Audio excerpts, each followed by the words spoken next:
Hello everyone, welcome back to my channel. आज हम आप लोग के लिए बहुत इंपॉर्टेंट वीडियो लेकर आए हैं।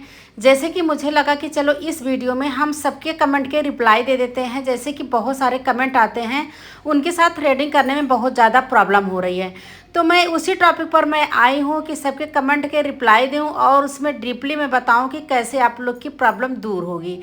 तो हम सबसे पहले आप लोग को बोलना चाहेंगे, आप लोग अगर मेरे वीडियो पे आए हैं तो पूरा वीडियो को देखिएगा, तभी आपके समझ में आएगी कि आपको कैसे थ्रेडिंग करना है, तभी आपकी सारी प्रॉब्लम दूर होगी। अब हम सबसे पहले आपको बोलना चाहेंगे कि सबसे पहले आपको तो टेलकाम पाउडर लगाना है, क्योंकि टेलकाम पाउडर अगर अच्छे से आप नहीं लगाएंगे तो आपके हेयर अलग अलग नहीं होंगे, एक दूसरे में चिपके रहेंगे और स्किन ड्राई नहीं होगी, तो हमारे हेयर्स हमारे थ्रेड के कैंची में आएगा नहीं। तो हम इसीलिए सबको बोलते हैं टेलकाम पाउडर अच्छे से भर भर के लगा दो कि स्किन ड्राई हो जाए, क्योंकि आजकल के समय में स्किन देखती हूँ कितनी ज़्यादा चिपचिपी होती है, बहुत ज़्यादा पसीने होते हैं तो स्किन चिपचिपी होती है, तो जितने हेयर्स होते हैं हमारे उसमें चिपक जाते हैं, तो क्या होता है वो हमारे हेयर निकल नहीं पाते हैं। तो यही आप लोग के साथ प्रॉब्लम होती है, तो हेयर बाद में दिखने लगते हैं कि यहाँ पे छूट गया, वहाँ पे छूट गया, क्लाइंट्स कंप्लेन करते हैं। तो ये सारी बात को आपको ध्यान देना है। जब आप टेलकाम पाउडर अच्छे से लगा देंगे तो आपके एक एक हेयर निकल जाएगी। जैसे कि कमेंट आया था कि हमारे हेयर छूट जाते हैं, तो इसी की वजह से आपके हेयर छूट जाते हैं कि आप जो है उसमें अच्छे से टेलकाम पाउडर लगाए नहीं है और स्किन ड्राई नहीं हुई है, इसी वजह से छूटते हैं। अब चलिए मैं कमेंट की रिप्लाई स्टार्ट करती हूँ। जैसे हमारा पहला कमेंट आया था कि मैम हमारी लेफ़्ट साइड की थ्रेडिंग नहीं बन पाती, राइट साइड की थ्रेडिंग बहुत अच्छी बन जाती है। अब हम आपको ये बताना चाहेंगे डियर, जैसे कि आप राइट वाले हाथ से ज़्यादा प्रैक्टिस करते होंगे और लेफ़्ट वाले हाथ से प्रैक्टिस कम करते होंगे, इसी से आपके जो है दोनों हाथ अच्छे से चल नहीं रहे हैं। राइट वाले अच्छे से चल रहे हैं, लेफ़्ट वाली आपकी बहुत कम चल रही है, तो आपकी थ्रेडिंग बनने में प्रॉब्लम हो रही है और हेयर भी छूट जा रहे हैं और अच्छे से बन नहीं पा रहा है। तो हम आपको ये बोलना चाहेंगे जैसे कि आप ज़्यादा से ज़्यादा प्रैक्टिस करिए, लेफ़्ट हाथ भी चले। अब प्रैक्टिस करना कहाँ है, आपको प्रैक्टिस करना है जैसे किसी के फोरहेड पे और किसी के हाथ पे या वेलवेट के कपड़े पे, वहाँ आपको प्रैक्टिस करना है। जैसे कि आप थ्रेडिंग बना लेते हो, फिर भी अगर बना लेते हो आपकी हाथ मतलब थ्रेडिंग चलती है लेकिन लेट होता है, अच्छे से नहीं बन पाती है, तो हम आपको यही बोलेंगे कि अगर आप जो है प्रैक्टिस करेंगी, जितना लेफ्ट वाला हाथ चलाएंगी उतना फास्ट आपका चलने लगेगा। मेन बात होती है प्रैक्टिस। तो अगर आपकी पार्लर में या आप घर पे थ्रेडिंग बना रही हैं या आपके जो है वैसे सीखना है आपको, तो आप क्या करिए, राइट साइड के आपके हाथ चलते हैं, लेफ़्ट वाले नहीं चलते हैं, तो लेफ़्ट वाली ज़्यादा से ज़्यादा प्रैक्टिस करिए। जितनी प्रैक्टिस करेंगे तो वो जब वो फ्री होके हाथ चलने लगे ना, तो क्या होगा, ऑटोमेटिक आपके हेयर्स निकलने लगेंगे और ऑटोमेटिक आपके क्या होंगे कि जो है सारे हेयर्स छूटेंगे नहीं। जैसे कि आप लोग बोलते हो कि छूट जाते हैं, अच्छे से क्लीन नहीं होते हैं, तो आपकी यही गलती होती है। और दूसरी बात हम आपको ये बोलेंगे, जैसे कि आप धागे को 4 से 5 बार ही फोल्ड करिए, तो इससे ज़्यादा मत करिए। अगर आप ज़्यादा धागे को फोल्ड कर लेंगी तो क्या होगा, आपकी थ्रेडिंग के हेयर्स निकलेंगे नहीं। तो इसी तरह से आपको करना है। जैसे कि ये कमेंट हमने रिप्लाई दिया है जिसके लेफ़्ट हाथ से प्रॉब्लम हो रही है कि राइट चल रहा है, लेफ़्ट वाले नहीं चल रहे हैं। अब चलिए हमारी होगी दूसरी बात। जैसे एक कमेंट और आया था कि मैम हमारे धागे लूज हो जाते हैं। अब डियर, लूज वाली धागा ये सबके साथ प्रॉब्लम होती है। अगर आप बिगनर्स हैं या आप अभी जो है घर पे सीख रहे हैं या जो है अभी आप प्रैक्टिस कर रहे हैं, तो ये सबके साथ प्रॉब्लम होती है, कोई घबराने की बात नहीं है।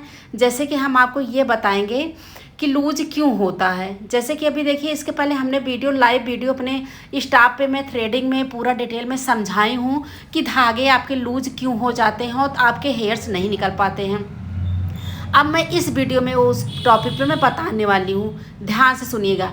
जैसे कि आपने खड़े हो गए, खड़े होके धागे को होल्ड किए, जो मुंह में धागे लिए हैं और दोनों हाथ में धागे लिए हैं, लेफ्ट और राइट में धागे लिए हैं, तो खड़े होके आप जब धागे को फोल्ड कर रहे हैं 4 से 5 बार, आप ज़्यादा से ज़्यादा 5 से 6 बार फोल्ड करिएगा, इससे ज़्यादा फोल्ड मत करिएगा, नहीं तो क्या होगा, वो धागे जाते नहीं, एक रस्सी जैसी हो जाती है ना इसे दूर तक, तो हेयर्स निकलते भी नहीं है और स्किन में लगती भी है। अब चलिए हम बात जो टॉपिक पे बात करें बता रहे हैं। तो आपके धागे लूज ऐसे हो जाते हैं जैसे आपने खड़े हो गए, खड़े होके आप धागे को फोल्ड किए, फोल्ड करने के बाद में अब आपका धागा जब आप खड़े हैं और धागे को फोल्ड किए उस समय आपके तीनों धागा इक्वल हैं, जैसे दोनों हाथ में या मुंह में तीनों धागे आपके इक्वल हैं। इक्वल मतलब कि टाइट है। अब जब आप थ्रेडिंग करने के लिए क्लाइंट्स के पास जा रहे हो तो क्या करते हो, आप झुक जाते हो। जब आप झुक जाओगे तो क्या होगा, आपके जो मुंह में धागे हैं ऑटोमेटिक वो लूज हो जाएंगे। मेरी बात आप हो सकता है कि आप बहुत डीपली समझते होंगे, क्योंकि मैं बहुत डीपली समझाने की कोशिश करती हूँ। तो जब आप क्लाइंट्स के पास थ्रेडिंग करने के लिए जाते होंगे तो क्या करते होंगे, आप झुक जाते होंगे। जब झुक जाएंगे तो आपके मुंह का धागा ऑटोमेटिक लूज हो जाएगा। जब लूज हो जाएगा तो क्या होगा, आपके जो है कैंची में हेयर्स नहीं आएंगे और क्या होगा, स्किन ऑटोमेटिक आपके धागे में आ जाएंगे और स्किन में कट लग जाएगा। तो यही गलती आप मेन करते हो, इसी से धागे लूज होते हैं और कोई प्रॉब्लम नहीं है। और जो आपके दोनों हैंड में जो धागे हैं उसको क्या करना है, आपको टाइट रखना है, पूरा इक्वल रखना है, बिल्कुल कहीं से लूज नहीं रखना है और आपको झुकना नहीं है।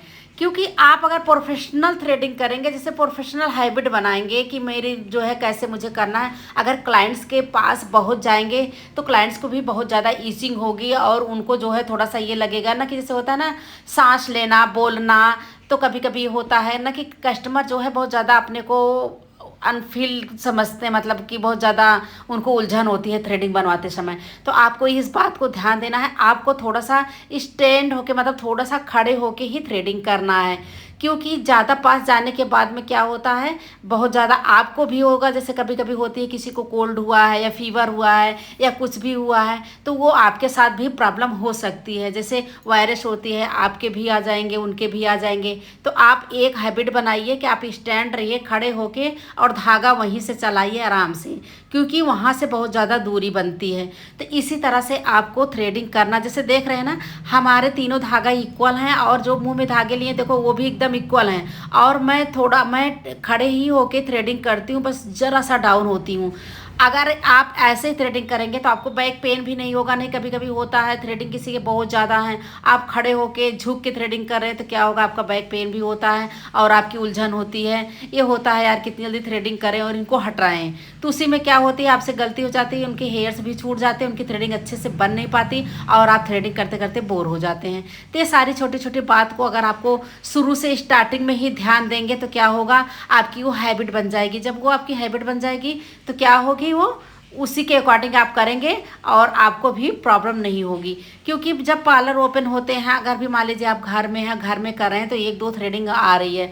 अगर जो है आपका पार्लर है तो पार्लर में क्या होता है, काफ़ी थ्रेडिंगें आ जाती हैं, एक एक दिन में 10-10 12-12 थ्रेडिंग किसी किसी दिन करना पड़ जाता है। तो ये होता है कि जो है मुझे बैक पेन होने लगे। तो ये सारी छोटी छोटी बात पे आप लोग हैबिट बनाइए। अगर आपको कहीं से कोई प्रॉब्लम हो रही है तो आप लोग कमेंट करके ज़रूर बताइएगा सॉरी, और मैं उस टॉपिक पर वीडियो अपलोड करूंगी। हम आप लोग को चाहते हैं कि घर बैठे आप लोग सीखें और ज़्यादा से ज़्यादा आप लोग को डीपली बताना चाहती हूँ कि आपको कहीं से कोई प्रॉब्लम नहीं हो। वैसे तो मैं लाइव आती हूँ, जब मैं लाइव आती हूँ तो आप लोग अपना कमेंट शेयर करते हैं, मुझे बहुत अच्छा लगता है, मैं उसकी रिप्लाई देती हूँ। तो इसी तरह से आप लोग करिएगा। और एक कमेंट और आया था, कमेंट तो बहुत सारे आते हैं लेकिन मैं नेक्स्ट वीडियो में रिप्लाई दूंगी। जैसे कमेंट आया था कि मेरे धागे टूट जाते हैं, तो डियर आपके धागे इसलिए टूट जाते हैं कि आप बहुत ज़्यादा उसको होल्ड कर देते होंगे। 8 से 10 बार होल्ड करेंगे, जब उसको खींचेंगे तो एक रस्सी जैसे बन जाती है। तो क्या होती है, 20 से धागे हमारे बार बार टूट जाते हैं। अगर ज़्यादा टूट रहे हैं तो अच्छे थोड़े से आप वो वाटर स्प्रे कर लो हल्का सा, तो क्या होगा, साबर से कर लेंगे वाटर स्प्रे, तो क्या होगा, वो धागे जल्दी टूटेंगे नहीं, स्किन में लगेगा नहीं। तो देख सकते हैं थ्रेडिंग मेरी बात करते करते आप लोग को बताते डीपली कितनी अच्छी से थ्रेडिंग बन गई है इनकी और इनको कहीं से कोई प्रॉब्लम नहीं हुई। मैं बाद में उसको चेक करती हूँ कि कहीं से एक आध हेयर कहीं कम ज़्यादा तो नहीं है, क्योंकि उसको मैं बाद में निकाल देती हूँ। इससे क्या होता है, क्लाइंट्स भी संतुष्ट हो जाते हैं और मुझे भी एक संतुष्टि मिल जाती है कि क्लाइंट्स मेरे पास आए थे और उनको मैं अच्छी सर्विस दी। तो आप लोग इसी तरह से जो है आपके क्लाइंट्स आए तो अच्छे से सर्विस दीजिए। अगर आप बोर हो रहे हैं तो अपने पास सैलून में एक म्यूजिक बजाइए, उसी के साथ एंजॉय के साथ आप लोग सर्विस दीजिए और अच्छा खासा अपने पार्लर को अर्निंग पे ले जाइए। अच्छा खासा एक नाम बनाइए, उस जगह पे पहचान बनाइए कि जो है हाँ इनका जो है सर्विस बहुत अच्छा होता है।